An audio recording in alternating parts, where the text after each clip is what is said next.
what does live the moment mean when it comes to interviewing?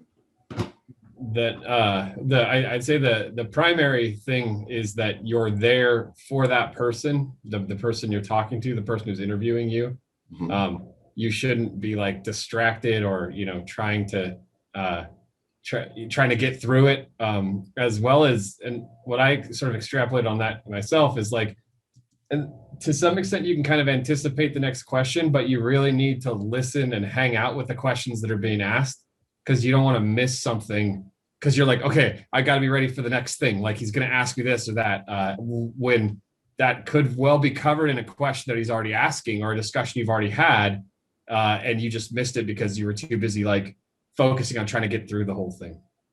Right. Or conjure up what you and I role played, right? Like, okay, I got to try to remember. So you're only giving half a mind to what's actually going on because you're thinking about what you're going to say next and things like that, which is just bad, right? Not a good idea. The other piece of that was that I should be engaged with the interviewer, and like trying to get cues and try to get reads off of them as far as like, whatever I said there was interesting to them or not interesting, or wrap it up, or, but basically almost like, kind of like a first date, where it's like you're hyper attentive to how they're responding to whatever you're doing, because you don't really know the field, and you're like, okay, I gotta land successfully in here. That's very good. That's exactly right. Because there's a difference, by my definition, right? There's a difference between living in the moment and living the moment. And living in the moment is you're present, you're not distracted. That's it. I'm here, I'm not distracted, I'm focusing on what we're doing at. But living the moment is a specific, deliberate way of thinking, what can I do for the other person in this moment proactively to try to make this exchange as good as it could be. So it goes beyond just me being not distracted and being kind of aware and all that, to a proactive way of thinking to engage. So, they ask a question about, let's say, what book are you reading? You could answer that, okay, and let it go. But you might say at the end of that, Steve, if you don't mind, I mean, I love reading, like we kind of just talked about, and I'm actually just wrapping up this last book, and I love getting recommendations from other people, to kind of figure out which book I should read next. And so, if you don't mind, if I asked you the same question, what book would you say has maybe been the most influential for you, and that maybe you would recommend that I absolutely read? Do you have something in mind like that? People love to talk about themselves, and they love to give their little advice on things like that. So when you show interest in me by asking me that question and basically saying, I'm sure you would have a great recommendation, you're basically giving me this nice compliment, because you wouldn't ask that question of someone that you think, we probably don't have the same likes and dislikes in music or books or whatever. You wouldn't. So on a bunch of different levels, that question to them after they've asked you pays them a compliment, makes them feel good about themselves, right? It like gives 4 types of rapport building things are generated by you thinking about asking them that question and being proactive in the interview, rather than just kind of sitting there like you're down at the police station, waiting for them to ask the next question. And you never ask them a question, right? You just answer the question and then you're done waiting for the next one. It's like, no, try to think about how you can engage back and forth. If you think that making comments and or compliments on their comments, that takes things to a whole new level. If you can engage, and if you can get them to talk a lot more, that actually is funny how they'll end up liking you more the more you get them to talk. Right? That's kind of an old sales truism. And so living the moment is critical, because the vast majority of the time, if you're getting interviewed, they've already decided like you're credentialed. You've got what we're looking for the most part.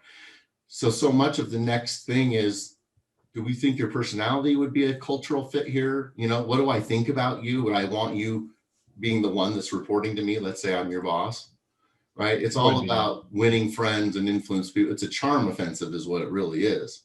Okay. So how can you be charming, in that interview in a way that when they get done, they go, I really like him a lot.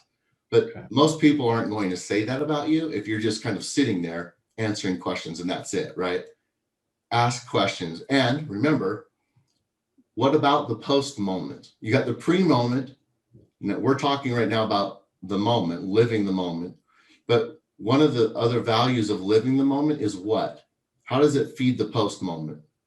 Because you can come back with a thoughtful response, like your Q-tip example. Yes. So, yeah. That's right. That's right. I just had a client, older gentleman, wasn't getting any second interviews at all, IT, over 60. And he says he goes into this interview and they asked him this question, right? He says, I completely draw a blank. Literally, I'm like, oh no. He said, the only thing I could think of, Rhett, was your Dave Brailsford story. He's the performance director for Team Sky. Oh, yeah. Right. So just 1% improvement, right? If you break cycling down into that 1% improvement. So he ends up using that as his answer. Well, on his way home, the owner texts him, says, you knocked it out of the park. We especially loved this answer. He didn't even check with me. He just went home, went on Amazon, found this little 10-speed bike model, like a little thing that you just put on your desk or something that looks like a Tour de France type bike. And it was like $7. Yeah. He mailed it as a gift from Amazon to the bank's location, right? To the owner of the president of the bank.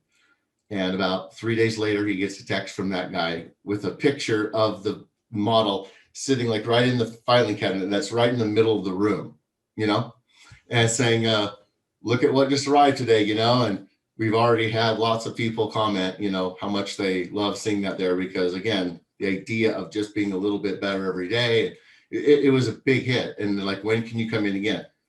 Second interview, third interview, ends up landing the job. Awesome. RC Cola, Q-tips, a little 10-speed bike, right?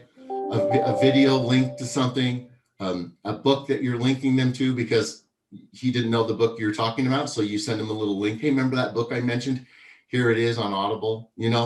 What are the things that you can jot down while you're living the moment, that you can put a quick word down out of sight, right? Your notepad's down here, but you're engaging here, but you're writing this one little note and then one word, and you know what that means. So when you're done, it's like, okay, I've got 8 words on this notepad here that are meant to be things that I could try to brainstorm to send a thoughtful email, not just a thank you email, but something where they go, wow, Tony's a really thoughtful guy to have followed up with the Q-tips, or he's a really funny guy, but you're leaving an impression and you're separating yourself from everybody else that just sent the blah, blah, thanks for the interview. Mm-hmm. That's how you separate yourself from everyone else, and live the moment is the cornerstone to be able to really do that.